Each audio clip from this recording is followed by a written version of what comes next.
शादी के 1 साल बाद चिड़िया ने एक अंडा दिया था, जिसमें से एक नन्ही चिड़िया बाहर आती है। मगर मानो चिड़ी को तो बिल्कुल भी अच्छा नहीं लगता। मीनू चिड़िया को बेटी हुई, इसीलिए वो उसे बहुत परेशान करता है, बहुत मारता है।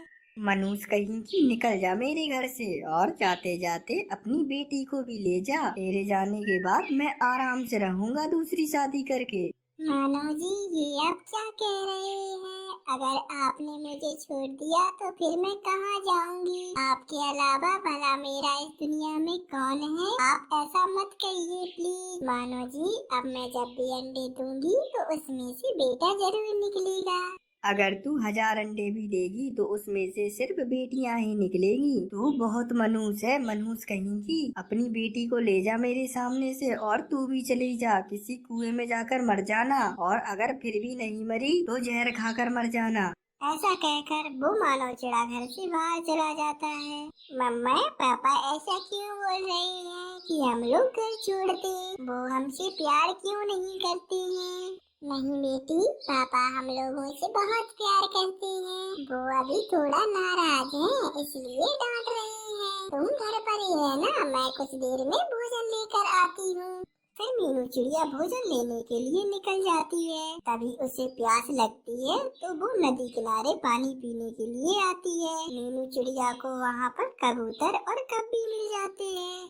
अरे मीनू बहन, क्या हुआ आपको? आप क्यों रो रही हैं? मैं क्या बताऊं कबूतर भैया, सारी गलती मेरी ही है। मैं उस मानव चिड़े के प्यार में आकर उसके साथ अपने घर से भाग आई और शादी कर ली। मगर मुझे इतना नहीं पता था कि इस मानव चिड़े के अंदर अभी भी बेटी और बेटा को लेकर इतनी गंदी भावनाएं हैं। ये अभी भी छोटी सोच रखता है। मुझे बेटी हुई है और मानव चिड़े को बेटा चाहिए, इसी वजह से रोज मारता रहता है वो मुझे। और अब तो वो मुझे दूसरी शादी की धमकी भी देने लगे हैं। अब मैं उनके लिए कहाँ से लाऊं बेटा? ऐसे मर्दों को तो सबक सिखाना ही पड़ेगा। अरे उस जालिम चिड़ी को कौन सबक सिखाएगा? अगर मैं चुप रहूं तो भी मारता है, और अगर मैं कुछ ना बोलूं तो भी मारता है वो जालिम चिड़ा। तुम ना उस मानव चिड़े की दूसरी शादी करवा दो, फिर देखना कैसे सीधा होता है वो मानव चिड़ा। दूसरी शादी के बाद सीधा कैसे हो जाएगा वो मानव चिड़ा? कब्बी बहन, वो तो मुझे शादी से पहले ही घर से बाहर निकाल देगा। फिर मैं क्या करूँगी? कहाँ जाऊँगी मैं? ऐसा कुछ भी नहीं होगा मीनू चिड़िया। मैं जैसा जैसा कहती हूँ तुम बिल्कुल वैसा वैसा करती जाओ। फिर देखना मानो फिर तुम्हारा ही गुणगान गाएगा। अगर मानो सच में सीधा हो जाएगा तो मैं तुम्हारी पूरी बात मानने को तैयार हूँ कब्बी बहन। तो फिर मैं ही करवाऊंगी उस मानव चिड़े की दूसरी शादी, और ऐसी भी से शादी करवाऊंगी कि वो उसे नानी याद दिला देगी। मैं अभी जाकर बात करती हूँ उस मानव चिड़े से। ऐसा कहकर वो कब्बी मानव चिड़े के पास जाती है। मानव चिड़े, तुम्हारी पत्नी मीनू चिड़िया मेरे पास रोते रोते आई थी और मुझसे कहने लगी कि तुम दूसरी शादी करना चाहती हो, वो भी मीनू चिड़िया की रजामंदी से। क्या ये सच है मानव चिड़े? अगर ये बात सच है तो मान गई है दूसरी शादी के लिए मानव चिड़े, मैंने उसे मना लिया है। सच में कब्बी बहन, मीनू चिड़िया मान गई है मेरी दूसरी शादी के लिए? अरे मुझे तो बिल्कुल विश्वास नहीं हो रहा है कि वो मेरी दूसरी शादी करवाएगी। वो खुद ही तुम्हारी शादी करवाना चाहती है मानो, वो भी कल ही। क्या कह रही हो कब्बी? मेरी शादी वो भी कल ही? अरे वाह, मजा आ गया अब तो। फिर शाम हो जाती है और अगली सुबह मानव चिड़ा सज धज के एकदम तैयार होकर बैठ जाता है। मानव चिड़ा सज धज कर हरियाली चिड़िया से शादी करने के लिए जाता है। हरियाली चिड़िया भी सज धज कर बहुत ज्यादा सुंदर लग रही थी। मानव चिड़ा उस हरियाली चिड़िया को देखकर बहुत ज्यादा खुश हो जाता है। मुझे तो बिल्कुल विश्वास नहीं हो रहा है कबूतर कि मेरी दूसरी शादी हो रही है, और वो भी मेरी पहली पत्नी करवा रही है। मानव चिड़े, मैं तो चाहती हूँ तुम हमेशा ऐसे ही खुश रहो। आपकी खुशी जिस चीज में होगी मेरी भी खुशी उसी चीज में होगी। इस तरह से मानव चिड़े की शादी हरियाली चिड़िया से हो जाती है। फिर वो मानव चिड़ा हरियाली चिड़िया को अपने घर ले आता है। ये तुम्हारा घर है मानव? हाँ हाँ, मेरा घर है ये, इतना बढ़िया है। बढ़िया तो है मगर कुछ ज्यादा छोटा है। कोई बात नहीं, थोड़ा एडजस्ट कर लेती हूँ। तभी मानव चिड़ा मन ही मन सोचता है, अरे अभी अभी तो घर पर कदम ही रखा है इसने और इसके नाटक शुरू हो गए अभी से। मुझे बहुत भूख लगी है मानव जी, मुझे भोजन ले आइए। उसी समय मीनू चिड़िया आकर कहती है, मानव जी आप मेरे लिए और मेरी बेटी के लिए भोजन मत लाना, क्योंकि हम दोनों ने भोजन कर लिया है। चलो बेटी, अब हम लोग दूसरे घोंसले में सोने चलते हैं। मानव चिड़ा मन ही मन सोचता है, अरे आज तो मीनू चिड़िया मेरे लिए भोजन भी नहीं लाई। उसे सब पता है कि मैं भोजन ढूंढने नहीं जाता हूँ, फिर भी वो मेरे लिए आज भोजन नहीं लाई। लगता है वो मुझसे चिढ़ गई है। कल से तो मेरी नई लबेली दुल्हन जाएगी मेरे लिए भोजन लेने। मैं उसके हाथों से भोजन खाऊंगा। वाह कितना मजा आएगा। फिर ऐसा सोचकर वो मानव चिड़ा भोजन ढूंढने के लिए चला जाता है। फिर थोड़ी देर बाद ही मानव चिड़ा अपने लिए और हरियाली के लिए भोजन ले आता है। हरियाली चिड़िया देखो, मैं तुम्हारे लिए भोजन ले आया हूँ। मैं हाथ पैर धोआऊं, फिर हम लोग साथ में बैठकर भोजन करते हैं। फिर मानव चिड़ा हाथ पैर धोने चला जाता है, लेकिन हरियाली चिड़िया तो मानव चिड़े का बिल्कुल भी इंतजार नहीं करती और वो अकेले अकेले ही खाने लग जाती है। हरियाली चिड़िया पूरा भोजन अकेले ही खत्म कर देती है। जब मानव चिड़ा हाथ पैर धोकर आता है तो वो देखता है कि हरियाली चिड़िया ने तो पूरा भोजन कर लिया और उसे बिल्कुल भी नहीं छोड़ा है। हरियाली जी आपने भोजन कर लिया क्या? हाँ मानव जी, मैंने भोजन कर लिया। तुमने मेरे लिए कुछ भी नहीं बचाया हरियाली, क्या मैं भूखा सोऊंगा? अरे आप पहले से ही तो इतने कम दाने लाए थे, उसमें तो मेरा पेट भी नहीं भरा और मैं उसमें से तुम्हें भी बचा देती। मुझसे ज्यादा मुंह मत चलाया करो मानव जी, मुझसे अगर कोई ज्यादा मुंह चलाता है तो मेरा सर घूमने लग जाता है और अगर मेरा सर घूमा तो मैं पता नहीं फिर क्या क्या करूँगी। बेचारा मानव चिड़ा उस चिड़िया से अब कुछ भी नहीं बोल पाता है और वो तो हैरान हो जाता है। फिर वो बिना कुछ खाए बिना कुछ चिड़िया से कहे अपने बिस्तर में जाकर सो जाता है। फिर अगली सुबह हो जाती है। अरे हरियाली चिड़िया मेरे लिए आज भोजन ढूंढ कर ले आओ, कल रात से मैंने कुछ भी नहीं खाया है। क्या कहा? मैं भोजन लाऊंगी, वो भी आपके लिए? अरे शादी की जरूरत तुम्हें थी मुझसे, मुझे नहीं थी, इसीलिए भोजन अब तुम लेकर आओगी, मैं नहीं जाऊंगी भोजन लेने। और हाँ, आज कुछ ज्यादा भोजन लाना क्योंकि मैं बहुत भूखी हूँ, समझ गए मानव जी? जल्दी जाइए और मेरे लिए झट से लाकर भोजन रख दीजिए। फिर मानव चिड़ा मन ही मन सोचता है, अरे ये चिड़िया तो बहुत ही ज्यादा शैतान है, मैं कुछ भी बोलूं उसका उल्टा जवाब देती है। अब तो मैं मीनू चिड़िया से भी नहीं कह सकता कि वो भोजन मेरे लिए ले आए, अभी मुझे ही जाना होगा भोजन ढूंढने। अब जाते हो कि नहीं? अगर नहीं जाओगे तो मैं तुम्हें ही काट कर खा जाऊंगी। अकेले अकेले किससे बातें कर रहे हो? अब जाओ जल्दी यहाँ से। मानव चिड़ा भोजन लेने के लिए चला जाता है। ऐसे ही दिन पर दिन मानव चिड़ा भोजन लेकर आता और हरियाली चिड़िया अकेले ही पूरा भोजन चट कर जाती थी। ये नज़ारे देखकर मीनू चिड़िया और उसकी बेटी बहुत हंसते रहते थे। फिर एक दिन मीनू चिड़िया कब्बी के पास जाती है और उससे कहती है, कब्बी बहन आपने कैसी चिड़िया से शादी करवा दी है मानव चिड़िया की? वो तो बस भूख ही भूख चिल्लाती रहती है रोजाना और मानव जी तो हर समय बस भोजन ढोने में ही लगे रहते हैं। अब तो मुझे बहुत मजा आ रहा है। मीनू ये तो बस टेलर है, अभी आगे देखो क्या क्या होता है।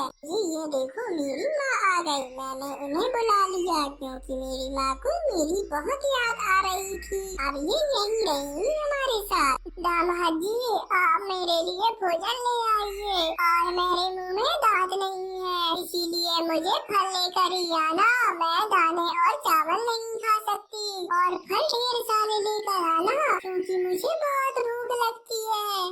अगर फल ना मिले तो? अगर फल ना मिले तो 4 अंडे लेकर आना, मैं 4 अंडे खाकर सो जाऊंगी। फिर मानो चिड़ा ये सब देखकर बहुत ज्यादा रोता है और उसे अपनी गलती का एहसास हो जाता है।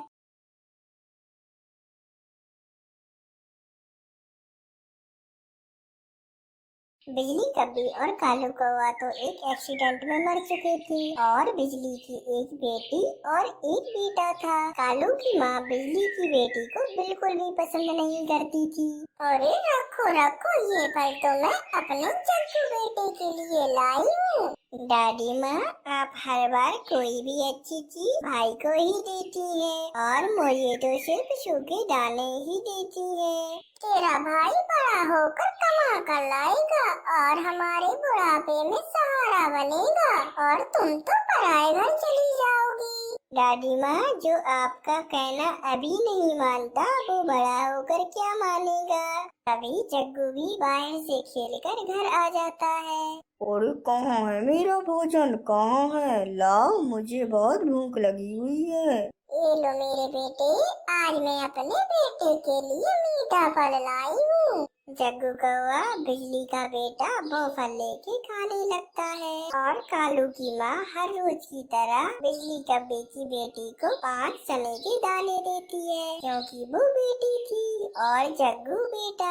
इसलिए कालू की माँ बेटी और बेटे में बहुत फर्क करती थी। जग्गू कौवा रोज रोज किसी न किसी पक्षी से लड़ाई करता, जैसे वो आज बुलबुल के छोटे बच्चे से लड़ रहा था। ये पेड़ मेरा है, तुम यहाँ क्यों बैठे हो? इस जंगल के सारे पेड़ हमारे साझे हैं, मैं बैठूंगा यहाँ। इस बात पर लड़ाई शुरू होती है और जग्गू कौवा बुलबुले को बहुत मारता है। शाम होते ही जग्गू कौवा अपने घर आता है। वहाँ पर लाली और कालू की माँ उसका पहले से ही इंतजार कर रहे थे। और जग्गू बेटे, आज तुमने फिर लड़ाई की, क्यों मारा उस बुलबुल के बेटे को? अरे दादी, वो मेरे पेड़ पर बैठा था और मैंने मना किया तो उसने लड़ाई शुरू कर दी। अच्छा हुआ मेरे बेटे, तूने सही किया। मेरा बहादुर बेटा ऐसे थोड़ी ना ही लड़ेगा। जब भी कोई बात होती तो ऐसे ही जग्गू की दादी जग्गू का साथ देती। समय गुजरता गया और बच्चे बड़े हो गए। फिर एक दिन कालू की माँ भोजन की तलाश में जा रही थी। तभी अचानक से उनकी तबीयत खराब हो जाती है और वो गिर जाती है और उनकी टांग टूट जाती है।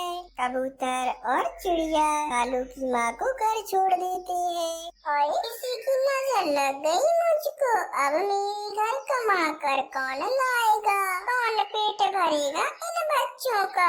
ऐसे ही कालू की माँ रोती रहती है। ऐसे ही कुछ दिन तो घर का चूल्हा जलता रहता है और ऐसे ही राशन खत्म हो जाता है। तभी कालू की माँ जग्गू कौवे को काम पर जाने के लिए कहती है। जग्गू बेटा, अब मेरी तबीयत ठीक नहीं रहती, अब तुम काम पर जाया करो और कुछ कमा कर लाओ। घर में खाने को कुछ भी नहीं है। अरे मैं अपना पेट तो भर सकता हूँ, परंतु आप सबके लिए मैं कैसे कमा कर लाऊंगा? भाई, आप दादी से ऐसे बात तो ना करें। तुम चुप कर जाओ लाली, मेरा बेटा अभी गुस्से में है। तुम देखना, कल से मेरा बेटा काम पर जाएगा। फिर वो सब सो जाते हैं और दूसरे दिन जग्गू अपने घर से निकलता है, परंतु वो तो आज कुछ और ही सोच कर घर से निकला था। वो जानता था कि अब उसे अपने परिवार के लिए कमा कर लाना होगा, इसलिए वो अपना घर ही छोड़ देता है। जग्गू कौवा दूसरे जंगल में चला जाता है। लाली को अपनी दादी की चिंता सताई जा रही थी। फिर लाली कुछ सोचकर अपनी माँ का हार बाजार लेकर जाती है। आंटी, आप मेरी मम्मा का हार खरीद लेंगी? दिखाओ जरा। अरे, ये हार तो बहुत ही सुंदर है। उस चिड़िया को वो हार बहुत पसंद आता है और वो चिड़िया लाली को उस हार के बदले 50 रुपए दे देती है। लाली उन रुपयों से कुछ कपड़ा लेती है और घर जाकर उनसे कुछ फ्रॉकें बनाती है। तुम ये क्या कर रही हो लाली? दादी माँ, मैं अपनी दादी माँ का सहारा बनना चाहती हूँ, मैं कुछ करना चाहती हूँ। फिर कालू की माँ मन ही मन में सोचती है, अरे ये तो वही बेटी है जिसे मैं सूखे दाने देती थी और जिसे मैंने मीठे फल खिला खिला कर पाला पोसा था। वो तो मुझे छोड़कर ही चला गया। दूसरे दिन लाली कुछ शौके लेके मिट्टू तोते के पास जाती है और उन्हें बेचकर तोते से 200 रुपए लेती है। ऐसे ही लाली ने जो अपनी मम्मा का हार बेचकर काम शुरू किया था, उससे अब वो खूब सारी कमाई करने लगी थी और अपनी दादी का बहुत ख्याल करती है। उन्हें खाने को फल ला कर देती और मिठाइयाँ। लाली, मैं बहुत शर्मिंदा हूँ, मुझे माफ कर दो। आज मुझे पता चल गया है कि बेटियाँ भी बेटों से कम नहीं होती। अगर तुम न होती तो इस हाल में कौन मुझे सहारा देता। पर दादी माँ, मुझे तो आज भी वो दिन याद है जब आप कहती थी कि बेटियाँ तो पराई होती हैं और मुझे भोजन भी ना देती थी। फिर लाली अपनी दादी के साथ खुशी खुशी रहने लगती है।